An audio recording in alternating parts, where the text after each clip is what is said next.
Honourable Speaker, I have the honour to present a message from Her Honour, the Lieutenant Governor.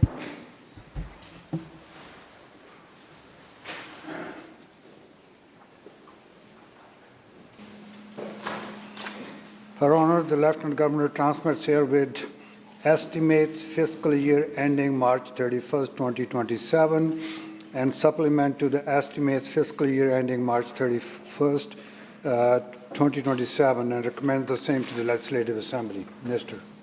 Honourable Speaker, I move that the said message and the estimates accompanying the same be referred to the Committee of Supply. You have heard the motion. All those in favour say aye. Aye. Opposed? Motion carried. Minister. Honourable Speaker, I move, seconded by the Honourable Premier of British Columbia, that the Speaker do now leave the chair for the House to go into the Committee of Supply.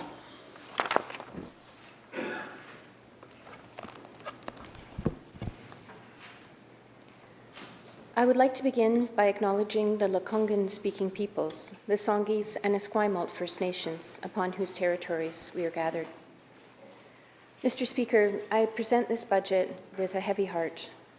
People throughout the province and across the country are grieving the terrible tragedy in Tumbler Ridge. We've just heard very powerful words spoken in this House, and I thank my colleagues. We think about those whose lives have been changed forever, and we mourn the precious lives lost. We mourn the future they were supposed to have,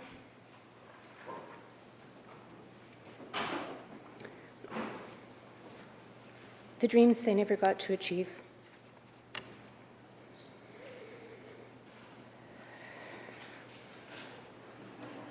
British Columbians are standing with everyone impacted by this horrific tragedy, and we will do everything in our power to support people through this dark time.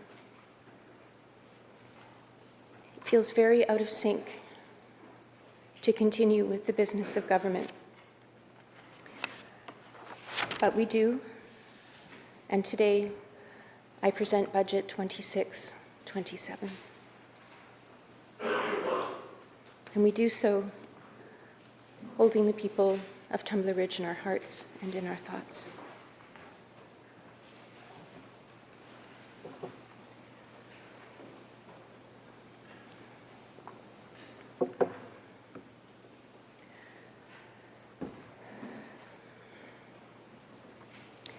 Mr. Speaker, this past year has been incredibly challenging. 1 year ago, we witnessed the launch of an unprovoked and unjustified trade war at the hands of our closest ally. The trade war and rupture of the world order continue to have ripple effects that are being felt around the world. This budget is different from our past budgets because this moment is different.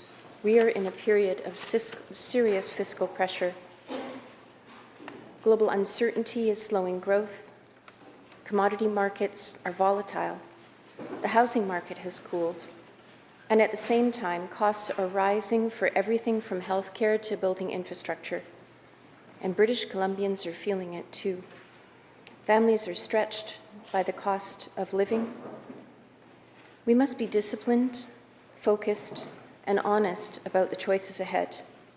We must assume this pressure on our revenue is the new normal and operate accordingly. And in this budget, we have done that. Our priorities are clear. Protect and improve core public services that people rely on, like healthcare and education. Keep BC one of the lowest taxed provinces for middle and working class families. Reduce the deficit responsibly over time while protecting what's working.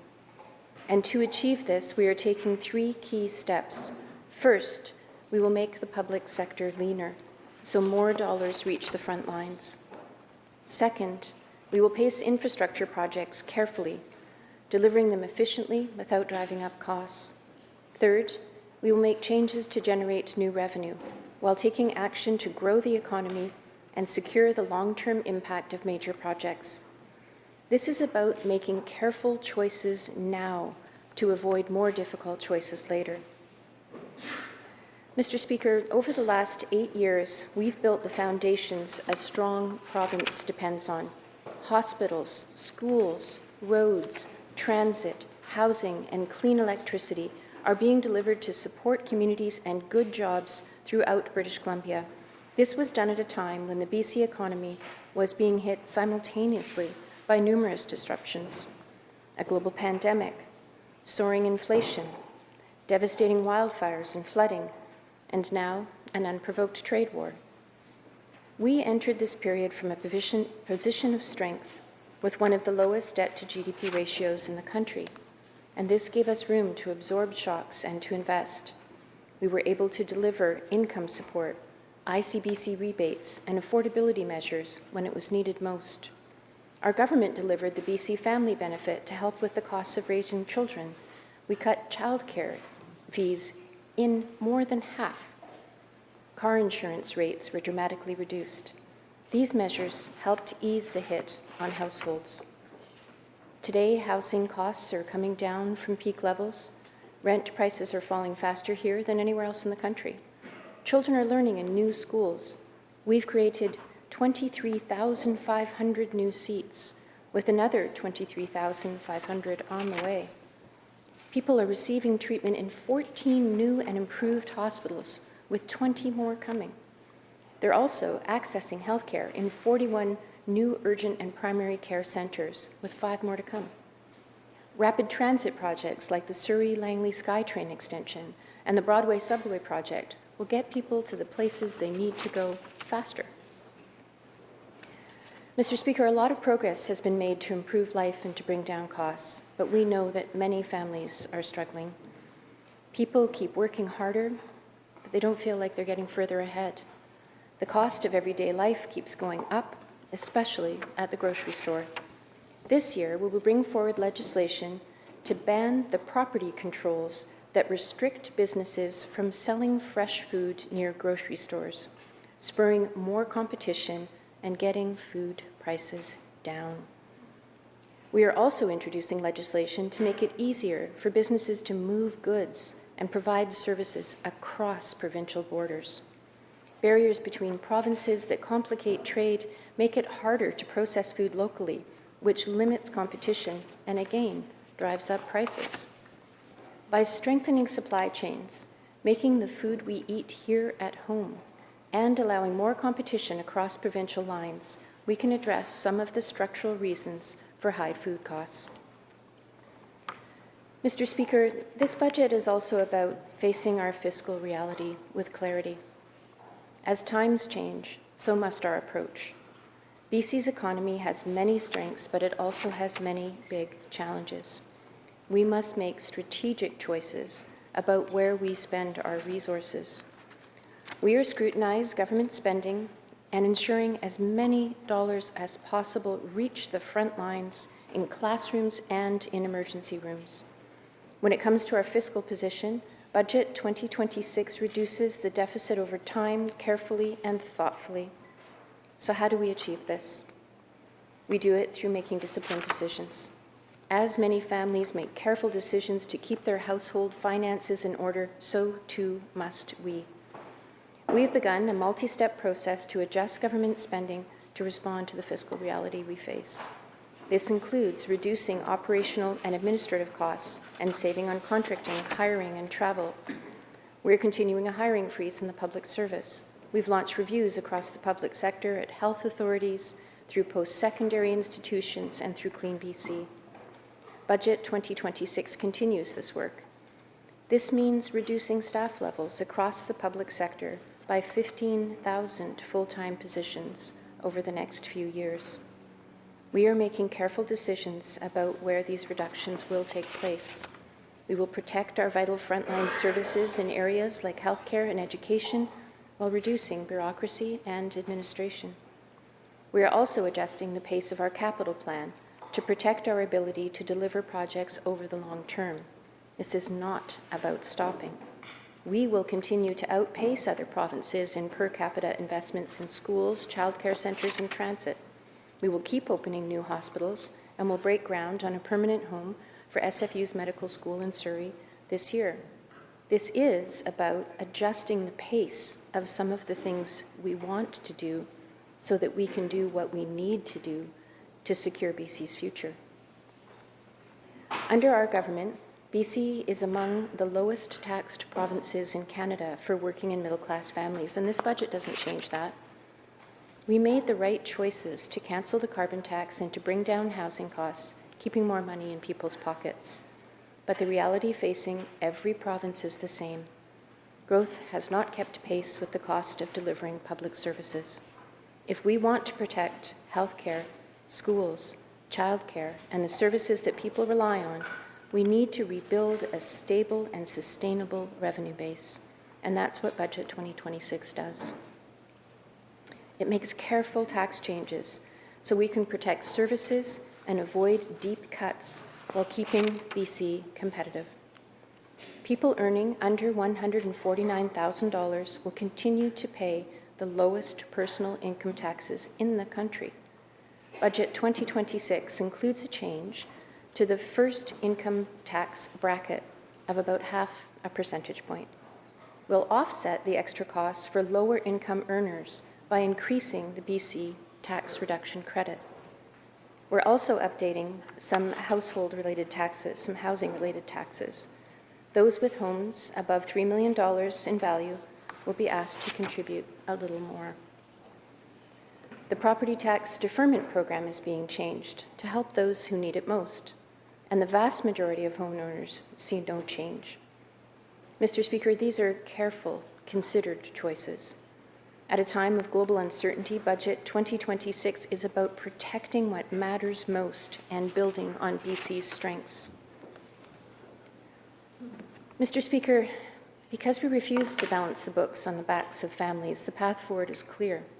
Grow the economy and grow it with urgency and purpose.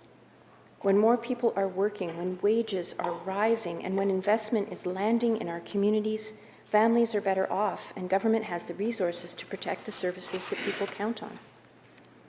British Columbia starts from a position of strength. We have abundant natural resources, clean and reliable electricity, and ports that connect us directly to the fastest growing markets in the world. Most importantly, we have people who are hardworking, entrepreneurial, and ready to deliver on the world stage. That strength is already translating into real results. New mines and LNG projects are reaching final investment decisions. Major projects are advancing. Capital is choosing BC. We're determined to make that growth work for people. That means new training opportunities, more pathways into good-paying jobs, and a clear plan to ensure that British Columbians are first in line for the opportunities ahead.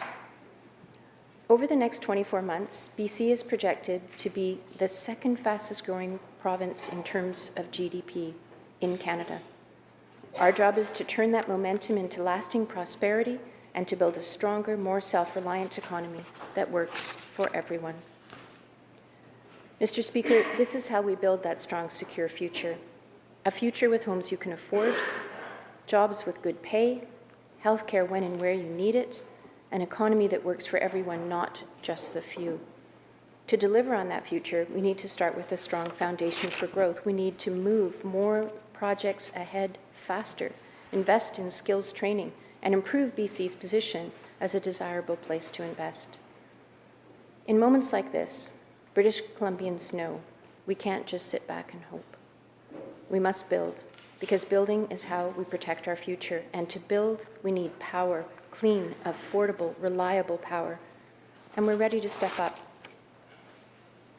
BC Hydro's 2025 call for power drew nearly double the targeted energy, with 14 proposals totaling over 9,100 gigawatt hours a year, enough to power about 900,000 homes. The North Coast Transmission Line is a nation-building project that will deliver clean energy to power port expansions, LNG facilities, and mines.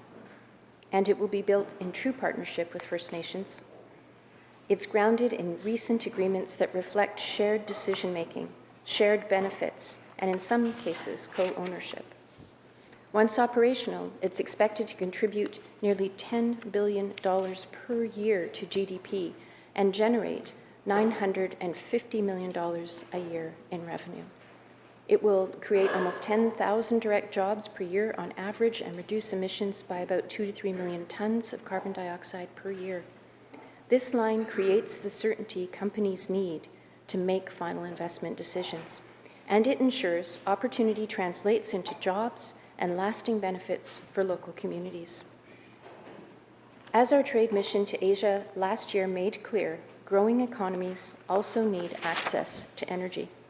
They are looking for BC's LNG to meet energy demand and support the transition to a cleaner economy.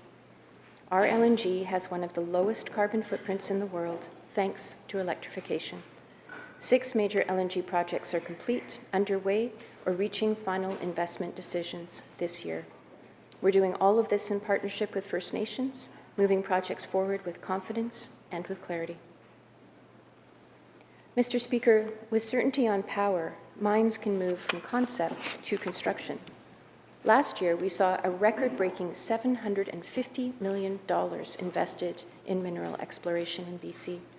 For too long, mining projects were tied up in delays and inefficient processes. We have made significant progress on speeding up approvals. In 2025, almost 35% more exploration permits were issued than in 2024. We also reduced timelines for major mine applications by 35%. Let me give you an example of what that looks like on the ground. The Mount Milligan copper-gold mine expansion near Fort St. James had its permitting times cut in half. This expansion supports the existing 574 jobs and as much as $400 million in projected capital spending. Centerra Gold's CEO told us that this was a strong example of what can be accomplished when governments, First Nations, and industry work together in support of responsible resource development. I know how important it is for businesses and government to work together. We heard that permitting times were creating problems for the industry. We listened and we fixed it. In January, our government announced new fixed permitting timelines and an additional $3 million to expedite approvals in the mining industry. Budget 2026 also includes more than $40 million over 3 years to address urgent capacity needs, reduce duplication, and slash the permitting backlog. On top of that, we're introducing new tax credits to align regulations with the federal government and continue to support our mining industry. With all of these exciting projects moving forward, it's no question that we're on the cusp of a huge demand for skilled people. Mr. Speaker, this is where we are making some of our biggest investments, because investing in young people is investing in our future. Budget 2026 includes $241 million in new funding over 3 years to train people for in-demand skills and higher wages. This will address wait lists, increase per-seat funding, and expand skilled trades certification. That means more spots will be available within the next 2 years for people to train for these high-paying, in-demand jobs. I think about people like Gord, who had been working in an Amazon warehouse, earning $20 an hour, moving boxes. He did some entry-level training on welding and got some jobs out of that, and then did the next level and the next, and eventually got his red seal. Now, Gord earns more than $150,000 a year, and his life's been transformed by the opportunity that trades training gave him. For young people trying to make ends meet, a new high-paying job provides security, financial freedom, and an opportunity to build a life in their community. For communities, it means the wealth generated circulates and multiplies locally, supporting local businesses. All of this from a high-paying, reliable job. As the economic engine of a more independent economy, British Columbia needs to have an attractive business environment for investors and entrepreneurs. I believe that investing and growing in BC is one of the smartest and safest decisions investors can make. Look at Photonic, a quantum technology company based in Coquitlam. Founder Dr. Stephanie Simmons said she started her company in BC because it's the best place to recruit top-tier quantum talent and leverage local academic research. With its new approach to quantum computing, Photonic has raised $375 million since 2016. In fact, it just had one of the largest quantum technology finances ever announced in Canada, raising $180 million in its latest investment round. The federal government has been clear that provinces must participate financially to access federal stimulus funding. That's why Budget 2026 commits to allocating $400 million to a special account so that we can quickly capitalize on federal funding opportunities. This could leverage billions in federal stimulus funding and private sector investment. This funding is critical to building a stronger, more secure future for the people of BC. Mr. Speaker, another critical part of building a stronger, more secure future is getting the most value out of our natural resources. Our manufacturers have the skills and expertise to do just that by processing and refining our made-in-BC materials into something even more valuable. There are nearly 20,000 manufacturing businesses in BC, employing more than 170,000 people. And the sector is expected to grow by another 50,000 jobs in the next decade. That's more people like Ted. He's the founder of Spearhead Timber Works in Nelson, who I met when I visited his business. He has an incredible operation, specializing in designing and fabricating architectural timber and steel. Spearhead received $7.5 million from our Manufacturing Jobs Fund, which will help them add state-of-the-art product lines and increase capacity to fabricate the complex, high-value timber projects using BC wood. A new manufacturing and processing investment tax credit will help manufacturers like TED invest in productivity and innovation so they can continue to do what they do best. Some of our largest manufacturers are in the maritime industry. BC's maritime sector is the biggest in Canada, employing more than 34,000 people. And there are more opportunities on the horizon as the federal government increases defense spending. Through the Look West strategy, we're aiming to secure 35% of federal defense vessel contracts in 10 years. And to do that, shipbuilders need more support. Budget 2026 extends the shipbuilding and ship repair tax credit. This credit supports employers hiring shipbuilding and ship repair apprentices, securing a sustainable future for the industry. We're also supporting innovators, scientists, and entrepreneurs by updating the scientific research and development tax credit to align with federal changes. It's by supporting our innovators, our manufacturers, and our businesses that we continue to move BC forward. Mr. Speaker, I hope you're not Mr. Streaker. Is there something we don't know, Mr. Speaker? Mr. Speaker, a strong economy is about more than statistics and forecasts. It's about taking care of people. It's about creating the wealth we need to improve and protect vital services. And when it comes to vital services, healthcare is at the top of the list. It's also facing big challenges. Demographics are shifting. Healthcare workers are retiring. The cost of providing care is increasing. Our government has been working hard to make sure that British Columbians can access the care they need when they need it. A lot of progress has been made. For one, we're building the workforce of tomorrow. This summer, we'll welcome the very first class of medical students to the new SFU Medical School in Surrey. And in the year ahead, we expect to break ground on the school's permanent home. We're starting to see results that matter. Every day, hundreds of people in BC are getting a phone call or email letting them know that they have a new family doctor or nurse practitioner. This is in addition to the hundreds of maintenance and renovation projects to modernize and upgrade hospitals throughout our province.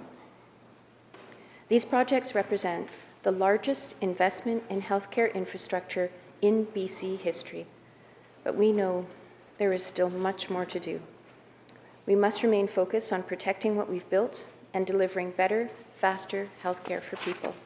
This spring, as part of a national pharmacare agreement, BC will provide enhanced public coverage for both menopausal hormone therapy and a wide range of diabetes medication and devices. We are also continuing to fund in vitro fertilization treatments so people can start a family. But we also know that the system cannot simply keep doing the same things and be sustainable over the long term. Let us be clear, privatization or a US-style two-tier system is not an option for British Columbia. We must always be in a place where we can take care of each other no matter how much money someone has. And that's why your government is making responsible choices to reform care, not to cut or privatize it. A comprehensive review of health authorities is identifying administrative duplication and redirecting savings to the front lines. And since the review began, 1,100 administrative positions have been eliminated, closed, or left vacant, and the savings are being invested in frontline patient care. Responsible choices also mean earlier intervention, so people can get help before they end up in hospital. It means bolstering community-based services so fewer people depend on emergency care. Because British Columbians deserve a healthcare system that they can rely on today and into the future. Mr. Speaker, every baby born in BC is something to cherish. Becoming a parent is one of the biggest adventures and most rewarding chapters that many of us will ever take. We know that finding affordable childcare can be a worry for new parents, and we've been working hard to make it easier for families to access affordable, high-quality childcare close to home. Since 2018, families have accessed nearly 58,000 new licensed care spaces throughout BC. BC's childcare affordability programs are saving families an average of $7,200 per year on childcare costs and helping people access childcare when they need it most. People like Rachel. Rachel's a single mom who was laid off right after she returned from maternity leave. Finances were extremely tight, and she was considering pulling her child out of childcare to make ends meet. But a phone call to the Affordable Childcare Benefit Line changed everything. Rachel learned she was eligible for 6 months of childcare subsidy while she searched for work. And she got a new job. Her child is still in childcare, and she no longer needs the subsidy. That's what these programs are about, providing people like Rachel with the support when they need it and where they need it. Budget 2026 invests $330 million over 3 years to protect the progress that we've made and to stabilize the childcare services that people rely on. As we build a bright future for our children, we need to make sure that children have everything they need in the present. A good education is a fundamental part of that. Budget 2026 commits to protecting the progress that we've made and doing more.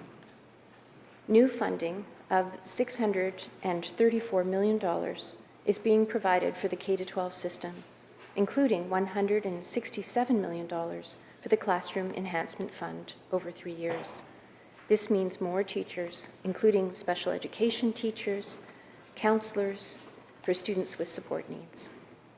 Mr. Speaker, we want all young people to have access to the supports they need to live a full and happy life. Today, many are facing increasing pressures and need access to mental health supports.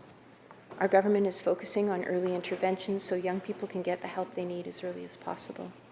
We're expanding our network of in-person and virtual health wellness supports for young people and their families. We're establishing integrated child and youth teams in communities throughout the province so young people and their families can connect to the care they need when and where they need it. We are hiring additional specialists to support young people at more than 50 locations across all health authorities. Mr. Speaker, Budget 2026 protects the things that matter most. And for our government, housing has always been a top priority. We've been very clear about that. We have spent years reversing the damage of an overheated housing market. More affordable rentals have been built than ever before. We took on foreign speculation in the housing market. Vacant units have become homes. New supportive housing and shelter spaces have brought people in out of the cold. Combined, these measures are creating about 95,000 new homes. Budget 2026 continues this progress, committing more than $2 billion each year to keep delivering more homes for people. Mr. Speaker, British Columbia consistently ranks as one of the most desirable places to live. A lot of factors go into that: healthcare, education, job opportunities, but people need to feel safe in their communities. When it comes to community safety, we're facing big challenges. To reduce street crime, we've strengthened enforcement and bail rules, helping people move indoors and improving access to mental health care. Crime rates are coming down, but we know there is still much, much more to do here. It's often a small number of people committing most of the petty crime, and that's why Budget 2026 includes a $139 million investment over 3 years to help with community-specific safety concerns in neighbourhoods throughout BC.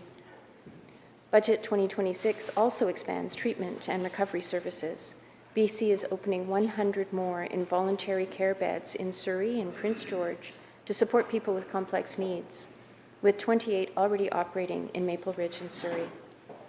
This is part of a larger effort to tackle the toxic drug crisis by expanding treatment and recovery options, helping people rebuild their lives. The extortion crisis has families south of the Fraser living with fear and intimidation, and we are taking immediate action to protect people. We've brought together a BC Extortion Task Force, the largest of its kind in BC's history. We met with the federal government, which committed more specialized officers and dedicated RCMP helicopter support for police on the ground. We've invested $500,000 to strengthen victim supports, and the federal government is matching that. We are also calling on the federal government to close loopholes in our immigration laws and strengthen criminal law so that no suspects can file for fake refugee status. And so those who are arrested will stay in jail. We're establishing a community advisory group to listen to community concerns and connect with law enforcement and government so people in our communities are heard, supported, and safe. There are more police on the street in Surrey right now than ever before, and that means more patrols, stops, and targeted enforcement so that people will be safer in their own communities. Mr. Speaker, in a world of uncertainty, Budget 2026 makes careful choices to protect what matters most and build a strong future. As our Olympic athletes compete halfway around the world, and as we get set to welcome the World Cup to BC, I have a deep sense of pride. Pride in British Columbians, pride in what we've achieved so far. BC is a proud member of Team Canada. Being part of the team means moving forward on major nation-building, job-creating projects. It means leading the way on opening up interprovincial trade. It means working with the federal government and other provinces to create a stronger, more independent Canadian economy. And it means choosing unity over division. British Columbians know that division weakens us all. We know that our strength comes from standing together, united, as proud Canadians. This is a turning point. Every generation of British Columbians has faced challenges. Every generation has been asked to step up, to seize opportunities, and to make life better for the next. This generation faces uncertainty unlike in any recent memory. The road ahead will not always be easy, but Mr. Speaker, when I look around at other places, there is nowhere else I'd rather be, because we've got it all. With a steady hand, careful decisions, and smart investments, we won't just navigate uncertainty. We'll shape a stronger, brighter future for all British Columbians. Thank you.